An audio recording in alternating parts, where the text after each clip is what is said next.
देखिए, जिसके पास धैर्य है वो चाहे जो पा सकता है। अगर आप जो है पेशेंस रखेंगे, धैर्य रखेंगे तो आप सामने जो आपकी परीक्षा लगी हुई है उसको आप क्रैक कर सकते हैं। देखिए, बिना धैर्य के कुछ भी नहीं होने वाला है, ठीक है? तो सही समय का इंतज़ार कीजिए और सही दिशा में प्रयास करते रहिए।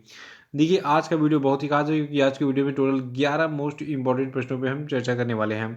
तो चलिए इन वीडियो को मतलब इस वीडियो को शुरू करते हैं और इन प्रश्नों को देख लेते हैं। लेकिन इससे पहले बता दूँ, देखिए आज की वीडियो की जो पीडीएफ है इसका लिंक वीडियो के डिस्क्रिप्शन बॉक्स में और हमारे टेलीग्राम चैनल में आपको मिल जाएगा, वहाँ पे क्लिक करके इसको आप डाउनलोड कर सकते हैं।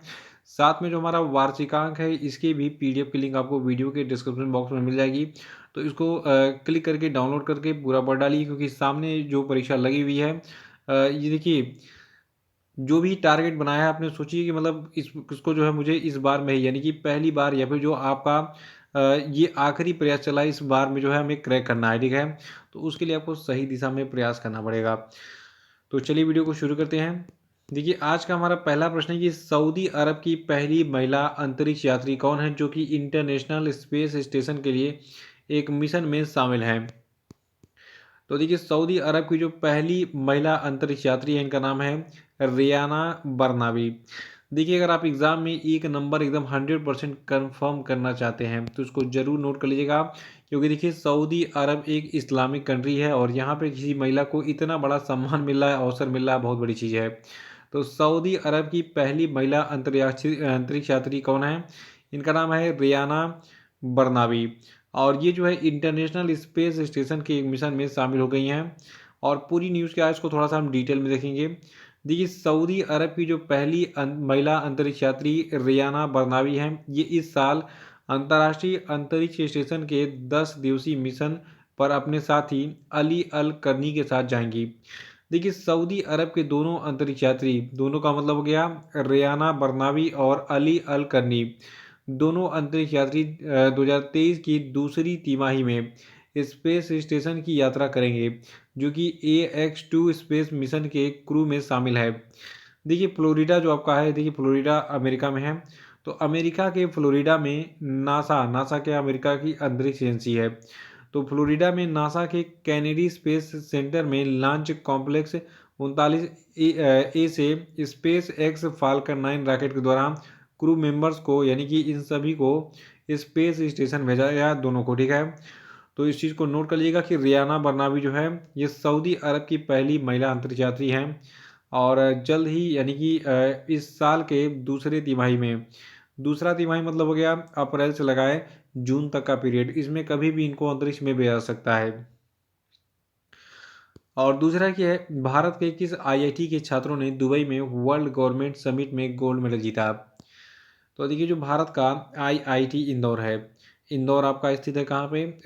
इंदौर देखिए भारत का सबसे स्वच्छ शहर है और ये आपका मध्य प्रदेश में स्थित है, ठीक है?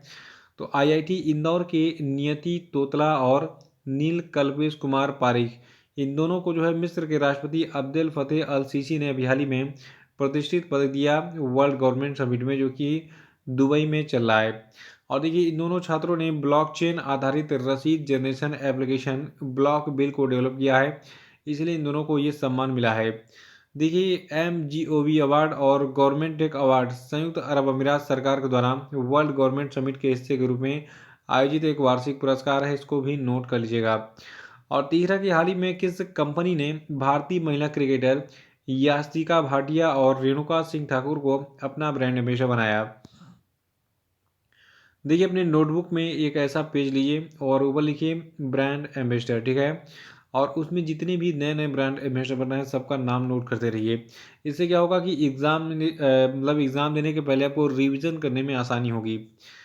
तो देखिए अभी मैं आपको बता रहा हूँ कि हुंडई मोटर्स, ठीक है? हुंडई मोटर्स जो है इसने यास्तिका भाटिया और रेणुका सिंह ठाकुर इन दोनों महिला क्रिकेटरों को जो है अपना ब्रांड एम्बेसडर बनाया है। और इसके पहले 3 और महिला क्रिकेटरों को एम्बेसडर बनाया था हुंडई मोटर्स ने। देखिए आपको बता दें हुंडई मोटर इंडिया लिमिटेड ने अपने ब्रांड एम्बेसडर के रोस्टर में 2 नाम शामिल कर लिए हैं। 2 नए नाम कौन हैं? यास्तिका भाटिया का और रेणुका सिंह ठाकुर का।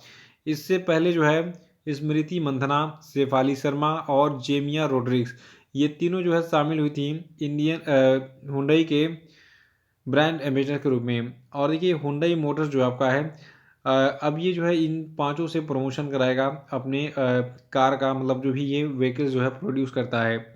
तो याद रखिएगा कि हुंडई मोटर्स इंडिया लिमिटेड के ब्रांड एम्बेसडर में यास्तिका भाटिया, रेणुका सिंह ठाकुर, स्मृति मंदना, शेफाली वर्मा और जेमिया रोड्रिग्स, इन पाँचों का नाम अब शामिल हो गया। ठीक है, 5-5 ब्रांड एम्बेसडर बन गई हैं।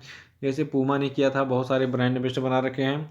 चौथा प्रश्न है कि भारत की पहली AC electric double decker bus किस शहर में चलाई जाएगी? तो देखिए, भारत की जो पहली AC electric double decker bus है ये मुंबई में चलेगी। देखिए, ये नई बसें डिजिटल टिकटिंग, सीसीटीवी कैमरे, लाइव ट्रैकिंग, डिजिटल डिस्प्ले और आपात स्थिति के लिए पैनिक बटन जैसी सुविधाओं से लैस होंगी। और ये नई बसें जो है इसमें बैठने की क्षमता होगी 65, और खड़े यात्रियों को मिलाकर इसमें कुल 90 से 100 यात्री जो है ट्रांसफ़र हो सकते हैं एक जगह से दूसरे जगह तक। और पांचवा प्रश्न है कि किस तिथि को पुलवामा आतंकी हमले की चौथी बरसी मनाई गई?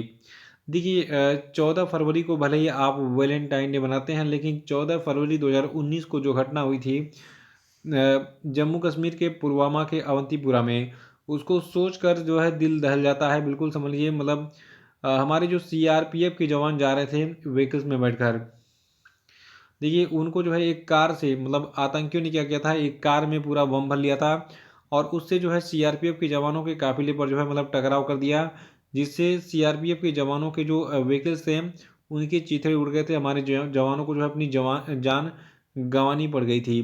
तो इस दर्दनाक हादसे को याद करने के लिए और हमारे जवानों के को श्रद्धांजलि देने के लिए जो है 14 फरवरी को पुलवामा आतंकी हमले की चौथी बरसी इस बार मनाई गई। याद रखिएगा, पुलवामा का जो आतंकी हमला है ये 14 फरवरी 2019 को हुआ था और पुलवामा जम्मू कश्मीर में स्थित है। जम्मू कश्मीर के पुलवामा के अवंतीपुरा में सीआरपीएफ के जवानों पर आतंकी हमला हुआ था और इसमें 40 सीआरपीएफ के जवान शहीद हुए थे। और छठवां की राष्ट्रीय रैंकिंग तीरंदाजी टूर्नामेंट में पुरुष रिकर्व का खिताब किसने जीता? तो देखिए, राष्ट्रीय रैंकिंग तीरंदाजी टूर्नामेंट में पुरुष रिकर्व का खिताब जीता है तरुणदीप राय ने। देखिए, अनुभवी तरुणदीप राय ने राष्ट्रीय रैंकिंग तीरंदाजी टूर्नामेंट के अंतिम चरण में पुरुष रिकर्व का खिताब जीत लिया है। और देखिए, एशियाई खेल 2010 के रजत पदक विजेता तरुणदीप ने फाइनल में पूर्व राष्ट्रीय चैंपियन पार्थ सोलुंको को 6-2 से हराया था। और देखिए, आपको बता दें सुखचैन सिंह जो है इन्होंने शूट आप में भारत के नंबर 1 खिलाड़ी अतानु दास को हराकर तीसरा स्थान हासिल किया था। और इसके साथ में एक और नाम याद रखिएगा, सीनियर महिला रिकर्व का खिताब अंकिता भकत ने जीता। इन्होंने मधु वेदवान को 6-4 से हराया था।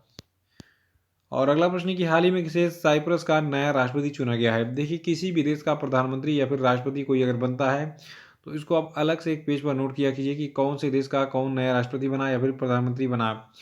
तो देखिए, साइप्रस के नए राष्ट्रपति बन गए हैं निकोस क्रिस्टोडोलाइट्स। देखिए, साइप्रस के पूर्व विदेश मंत्री जो आपके निकोस क्रिस्टोडोलाइट्स हैं, इनको देश का राष्ट्रपति यानी कि साइप्रस का नया राष्ट्रपति चुना गया है। और देखिए, ये केवल 49 वर्ष की आयु में सबसे कम उम्र के जो है राष्ट्रपति बने हैं साइप्रस के। और साइप्रस की बात करें तो देखिए, साइप्रस पूर्वी भूमध्य सागर में अनातोलियन प्रायद्वीप के दक्षिण में स्थित एक द्वीप देश है।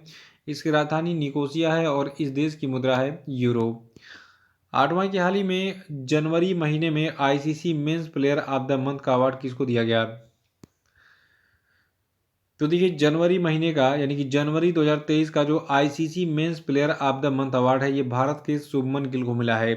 याद रखिएगा, भारतीय युवा बल्लेबाज शुभमन गिल को वनडे और टी20 फॉर्मेट में शानदार प्रदर्शन के लिए जनवरी 2023 महीने के लिए ICC player of the month का अवार्ड दिया गया है।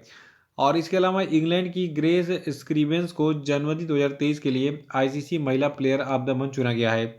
देखिए, कुछ याद रखिए मत याद रखिए, लेकिन इसको जरूर नोट किया कीजिए कि कौन से महीने में कौन ICC player of the month बना महिलाओं और पुरुषों की श्रेणी में। तो देखिए, पुरुषों की श्रेणी में यानी कि ICC men's player of the month जनवरी 2023 बने शुभमन गिल, और आईसीसी महिला प्लेयर ऑफ द मंथ 2000 मतलब जनवरी 2023 बनी है इंग्लैंड की ग्रेस स्क्रीवेंस। ठीक है। और नवा प्रश्न है कि साइक्लोन गैब्रियल जो है ये किस देश में आया और किस देश ने साइक्लोन गैब्रियल के चलते पूरे देश में नेशनल इमरजेंसी की घोषणा कर दी है? तो देखिए न्यूजीलैंड में जो है एक चक्रवाती तूफान आया था जिसका नाम है गैब्रियल। इसको देखते हुए न्यूजीलैंड में नेशनल इमरजेंसी लगा दी गई है। और देखिए जो साइक्लोन गैब्रियल है इसके चलते न्यूजीलैंड का जो उत्तरी द्वीप है ये सबसे अधिक प्रभावी हुआ है। देखिए साइक्लोन गैब्रियल से उत्पन्न खतरों को देखते हुए न्यूजीलैंड की सरकार ने करीब 509 फ्लाइट्स कैंसिल कर दिए हैं। और 10वां ये स्वस्थ मन स्वस्थ घर किस मंत्रालय के द्वारा शुरू की गई एक पहल है। तो देखिए स्वस्थ मन स्वस्थ घर पहल को शुरू किया है स्वास्थ्य एवं परिवार कल्याण मंत्रालय ने। देखिए स्वस्थ मन स्वस्थ घर नवंबर 2022 से अक्टूबर 2023 तक चलने वाला एक वर्ष का अभियान है और ये नई राष्ट्रीय स्वास्थ्य नीति 2017 के अनुरूप है। साथ ही ये फिट इंडिया मूवमेंट 2019 पर केंद्रित है। देखिए एक खास बात और जो आपका स्वस्थ मन स्वस्थ घर अभियान है इसके तहत देश भर में 1.56 लाख आयुष्मान भारत स्वास्थ्य और कल्याण केंद्रों में हर महीने की 14 तारीख को स्वास्थ्य मेलों का आयोजन किया जाएगा। 11वां प्रश्न की हाल ही में किस राज्य में देश का सबसे सख्त नकल विरोधी कानून लागू किया गया। तो देखिए उत्तराखंड में जो है वहाँ की सरकार बहुत ही थोड़ा सा खौफनाक हो गई है और इसने भारत का सबसे सख्त नकल विरोधी कानून लाया है। और ये नकल जो है ये आपकी जो कम्पिटेटिव एग्जाम्स होते हैं उसमें जो पेपर लीक होता है उसको लेकर बनाए मतलब ये कानून लाया गया है। देखिए अभी हाल ही में उत्तराखंड के राज्यपाल लेफ्टिनेंट जनरल गुरमीत सिंह ने उत्तराखंड प्रतियोगी परीक्षा अध्यादेश 2023 में अनुचित साधनों की रोकथाम और रोकथाम के उपाय को मंजूरी दी है। और इसे देखते हुए एंटी कॉपी कानून को जो है देश का सबसे बड़ा नकल विरोधी कानून बताया जा रहा है। और ये कानून यूके पीएससी यानी कि उत्तराखंड पीसीएस का जो पेपर लीक हुआ था उसके बाद आया है जिसके कारण लगभग 1.4 लाख सरकारी नौकरी के उम्मीदवारों के लिए परीक्षा रद्द कर दी गई थी। और देखिए ऐसा कानून पूरे भारत में हर राज्य में लाना चाहिए क्योंकि देखिए इतना पेपर लीक हो रहा है एक बच्चे की पूरी उम्र निकल जा रही है केवल कॉम्पिटेटिव एग्जाम की तैयारी करने में। मतलब 18 साल की उम्र हुई तब से बच्चा तैयारी कर रहा है और देखते देखते कब 31 साल का बच्चा हो जा रहा है। मतलब उसकी पूरी जवानी किताबें पढ़ने में चली जा रही हैं जबकि पूरी जवानी में क्या होना चाहिए। देखिए एक प्रकृति का उपहार है जवानी ठीक है। और ये जो हमारा 18 साल के बाद का खास पीरियड होता है लगभग 35 साल तक का ठीक है। इसमें हमें अपना पारिवारिक जीवन एंजॉय करना चाहिए यानी कि हमें शादी विवाह करके गृहस्थ आश्रम में प्रवेश कर लेना चाहिए। लेकिन आजकल इसका उल्टा हो रहा है कि बच्चे जो है 18 साल से लगभग 30-35 साल तक तैयारी करते करते मतलब सर के सारे बाल झड़ जा रहे हैं बाल पकने लग रहे हैं लड़कियों के बाल भी पकने लग रहे हैं मोटापा आ जा रहा है यानी कि ओबेसिटी आ जा रहा है। मतलब लोगों का फिजिक पूरा खराब हो जा रहा है पूरी सुंदरता नष्ट हो जा रही है केवल प्रतियोगी परीक्षाओं की तैयारी करते करते। तो ऐसा इसलिए हो रहा है क्योंकि देखिए बहुत सारे पेपर्स लीक हो रहे हैं और बहुत सारी धांधली भी हो रही है। अगर ईमानदारी से परीक्षाएं कराई जाए और धांधली ना हो तो जो असली उम्मीदवार है जो मेहनत करने वाला उम्मीदवार है वो सिलेक्ट हो सकता है। तो देखिए पूरी जवानी तो मतलब ऐसे ही सरकार बर्बाद कर दे रही है। एक तरीके से कहा जाए मानसिक प्रताड़ना दी जा रही है छात्रों को। तो ये बहुत गलत है और ऐसा करने वालों को जो है क्या बताऊँ मतलब मेरे मुंह से तो गाली तो मैं नहीं दे सकता। लेकिन फिर भी जो मेरे कॉम्पिटिटिव एग्ज़ाम्स के छात्रों को जो है प्रताड़ित कर रहा है उसके लिए मेरे दिमाग में अच्छे शब्द तो हो ही नहीं सकते हैं। हर व्यक्ति मानसिक रूप से इससे प्रताड़ित है। तो खैर ये अलग चीज़ है लेकिन अभी भी कुछ सीटें जो है मतलब एक तरीके से मान के चलिए अगर 100% जो है सीटें हैं मतलब 100 सीटें हैं किसी प्रतियोगी परीक्षा की तो उसमें मान के चलिए कम से कम 60 सीटों पर बेईमानी हो रही है। 40 सीटें अभी भी जो है मेहनत से आप पा सकते हैं। तो अभी भी आपके पास चांस है। आप केवल परीक्षा पास करना चाहते हो तो आप कुछ नहीं उखाड़ पाएंगे। आप परीक्षा को टॉप करने की कोशिश कीजिए तभी आपको नौकरी मिल पाएगी ठीक है। तो हमेशा सोचिए कि मुझे 100 में 100 स्कोर करना है। तो ऐसा देखिए बहुत सारे बच्चों ने कर दिखाया है जो देखिए बहुत सारे बच्चे अभी भी रेगुलर छात्र हैं जो पुराने छात्र हैं मतलब तभी वो पढ़ते थे और सिलेक्शन के बाद अभी भी प्रयास कर रहे हैं कि मुझे थोड़ा सा और अच्छा रैंक मिल जाए। तो आप भी पढ़ते रहिए और उत्तराखंड की तरह पूरे भारत में अगर हर राज्य में कानून आ गया तो आपके लिए और भी आसानी हो जाएगी ठीक है।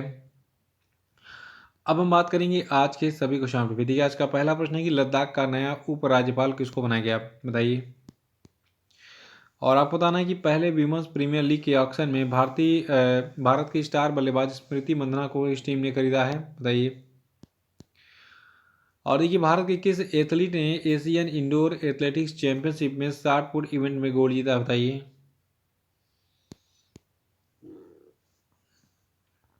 और आपको बताना है कि हाल ही में वर्ल्ड बैंक ने भूकंप प्रभावित तुर्की के लिए कितने अरब डॉलर की सहायता राशि की घोषणा की है। और आपको बताना है कि हाल ही में पीएम मोदी ने एशिया के सबसे बड़े एरो शो एरो इंडिया 2023 का उद्घाटन किया था। और इस एरो इंडिया 2023 का थीम क्या है, बताइए थीम क्या है। नहीं पता है तो कल का वीडियो देख के रिवाइज कर डालिएगा। और देखिए अब हम बात करेंगे परसों के पूछे गए सभी क्वेश्चन अपडेट के क्षेत्रों की। देखिए फरवरी का जो महीना होता है इसमें जो है भारत ऊर्जा सप्ताह मनाया जाता है, यानी कि इंडिया एनर्जी वीक मनाया जाता है। और फरवरी 2023 में पीएम मोदी ने कर्नाटका राज्य में बंजारों को भूमि स्वामित्व विलेख जो है ट्रांसफ़र किए थे। और राष्ट्रीय कृमि मुक्ति दिवस को 10 फरवरी को मनाते हैं। और अभी हाल ही में देखिए इलाहाबाद उच्च न्यायालय के एक न्यायाधीश थे, मुख्य न्यायाधीश राजेश बिंदल, इनको सुप्रीम कोर्ट में पदोन्नत कर दिया गया है। और देखिए अभी हाल ही में राष्ट्रपति द्रौपदी मुर्मू ने जो है हरियाणा राज्य में ब्रह्म कुमारी के ओम शांति रिट्रीट केंद्र में मूल्य निष्ठा समाज की नींव महिलाओं की विषय वस्तु पर एक राष्ट्रीय सम्मेलन का उद्घाटन किया था। तो इसी के साथ आज का ये वीडियो समाप्त होता है। जय हिंद।